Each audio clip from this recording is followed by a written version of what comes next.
Hello everyone! Welcome to my vlog.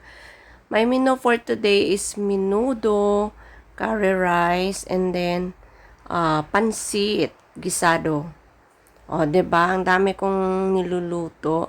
So, ang ginamit ko dyan na tomato sauce, yung kamatis talaga nang galing sa garden namin, na ginawa ko siyang tomato sauce. Pero actually, magawa ako ulit. Hindi ko lahat dyan napakita kung paano ko talaga ginawa yung yung, yung aking menudo. Kasi nagmamadali ako. Kasi ang dami kong niluluto at saka gutom na kami. So actually, madali lang naman. Yung kamatis, nilagyan ko lang siya ng mantika at saka garlic yan.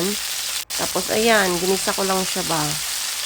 Tapos, antayin mo siya na lumambot, matanggal yung balat niya, at saka i-separate mo siya. Madali lang siya. So, ayan na, lumambot na siya. Tinanggal ko, separate ko lang yung balat. Yan na lang ang natira, yung laman. O, 'di ba? Madali lang. Pero ulitin ko yan siya, kasi hindi ko lahat napakita kung paano ko ginawa talaga yung kasi marami kasi akong niluluto the time. Sorry talaga. Pero gawa talaga ako ng content na minudo lang talaga.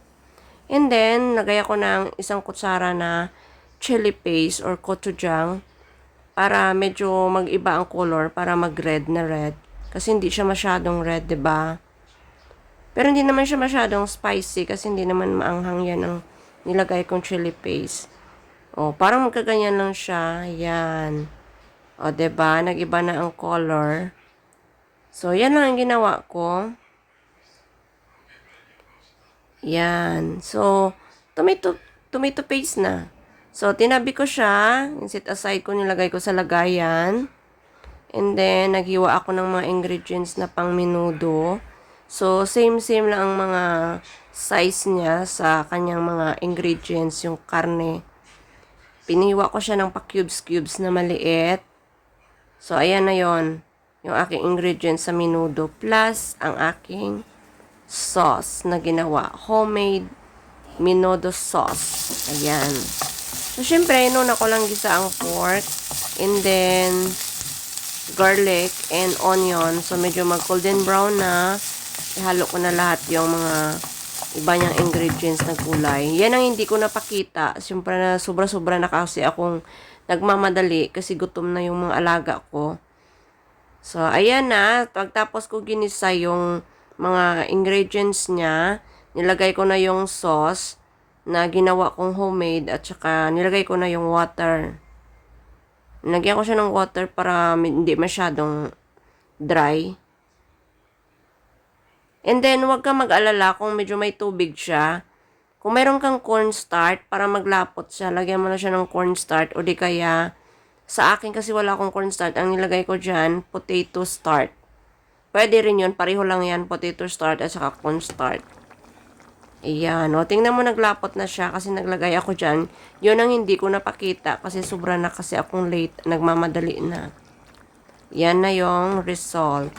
Naglagay lang ako ng paminta, ng konting pampalasa, pwede naman magic sarap, or ano gusto mo yung pampalasa, pwede naman nor cubes, pork na nor cubes. So, sa akin naman, nilagay ko dyan yung Korean na tashida. Ayan. And then, ayan na. O, 'di ba? Menudo na. Kasi sobrang init, pag open ko, medyo nag-blurred. Ang sarap niya mga best. Na-perfect ko siya. Promise.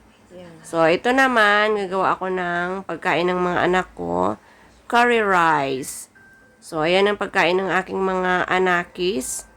So, hindi naman sila kakain ng menudo kasi nga hindi sila sanay sa lasa. So, para lang sa akin yon kasi ako nag-crave ng menudo. And then, yung mga anak ko, nagawa ko ng curry rice. So, iba-iba kami ng ulam.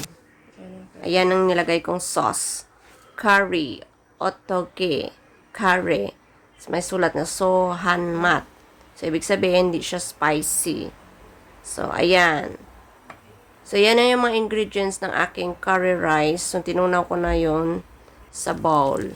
And then, ang partner ng curry rice nila, yan ang mini cuts. Itong cuts yan, maliit lang siya. So, ang flavor ng tongkas na yan is potato. Pero may halo din siya nga karne. So, bali, binili ko lang yan siya. So, ayan na rin yung aking curry rice. Pagdating sa curry rice, kuntian mo lang tubig para hindi siya masyadong matubig. Pero depende naman sa yung taste yan. So, kung sa tingin mo gusto mo yung medyo malapot, kuntian mo lang maglagay ng tubig. Ayan, prito-prito ko lang yan siya para ma-set aside ko. Lalabas na yung mga oil niya. Nilalagay ko siya sa kitchen towel. So, inuna ko siya mag-fry. So, that time, masyado akong busy. At saka, tatlo ang recipe na ginawa ko dyan. Kaya, hindi kompleto yung pag-upload ko ng mga procedure niya. Kasi nga, sobrang mamadali. Tatlo kasi ang ginagawa kong recipe dyan. So, ayan na yung aking curry rice. Nahalo ko na yung mga ingredients niya. So, madali lang siya lutuin. Ayan na. Halu-haluin mo lang siya. Hanggat maluto yung gulay. And then, halo lang ng halo. So, ayan na. Okay na rin yan. So, dapat yung gulay hindi masyadong overcook. Lalo na kasi naghalo ako dyan ng yung baby squash yung Korean na ihubak ba? Yung kalabasa nila. So, pangit yan kung ma-overcook siya, malambot. So, ayan na. Okay na rin yan siya. At saka, naka-ready na rin. Nilagyan ko na ng sauce ang mini cuts. Ayan. So, diba? Pwede na mag-lunch yung mga anak ko. Actually, ng anak ko, nauna yan sila kumain. Pero ako hindi pa. Kasi nagawa pa ako ng pansit. Kasi nagkikrave ako ng pansit. So, actually, ang kamatis na yan, nagbibideo ako dyan, sabay-sabay kasi ang pagluluto ko dyan sa 4 na burner ng gas rain, 4. So, sabay-sabay ang pagluto ko dyan lahat. Kaya habang nagbibideo ako sa isa, nagbibideo din ako sa kabilaan. So, yan ang sinasabi ko na kusa lang natanggal yan ang ng kamatis, yung balat. Ayan. Diba? Kusa lang siya natatanggal. Pagluto na, kusa lang yan matatanggal. Madali lang pala magawa ng tomato sauce. Hindi ko na kailangan bumili ng tomato sauce. So, ayan na yung curry rice ng lunch ng mga anakis ko, yung mga kids ko. Ayan. So, nauna sila mag-lunch. Kasi nga, medyo late na yung pananghalian namin dyan. So, magwa 1 o'clock niya.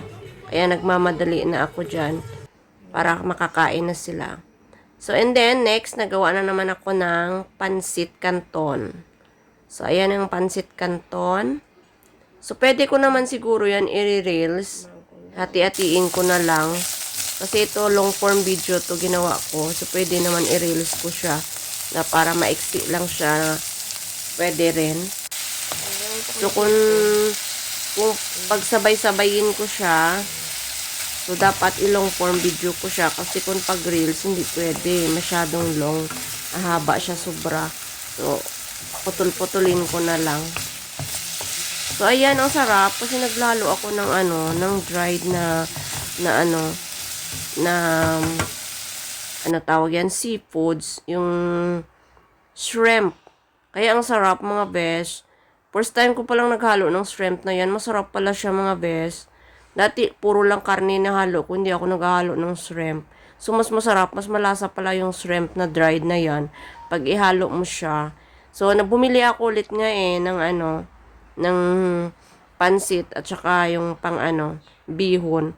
Kasi magluluto ulit ako. Lagyan ko na siya ng shrimp. Masarap pala siya. So, ayan na. Done cooking. Thanks for watching. Kain tayo, mga bes. Ayan. So, naglagay lang ako dyan ng tubig. Kunti. Ayaw kasi na masyadong dry. One time dry ang aking pansit. So, ito nagtubig ako. Tapos, and then, para maglapot-lapot yung sauce, nilagyan ko lang siya ng cornstarch. Pwede naman, kung hindi cornstarch ang ilagay mo, yun nga sinasabi ko. Sa akin naman, potato starch. So, ayan, 'di ba? Medyo basa-basa siya. So, masarap pala siya kasi medyo hindi siya masyadong dry. Pero gisado yan siya. Ayan, yummy. So, madali lang. Ayan, done. So, yan ang aking mga presentation. And then, picture-picture, video-video. Yan. Thanks for watching, mga best. Thank you for your support. Salamat sa mga nag-view ng aking mga vlog. Thank you so much. Thank you talaga. Bye. See you next vlog.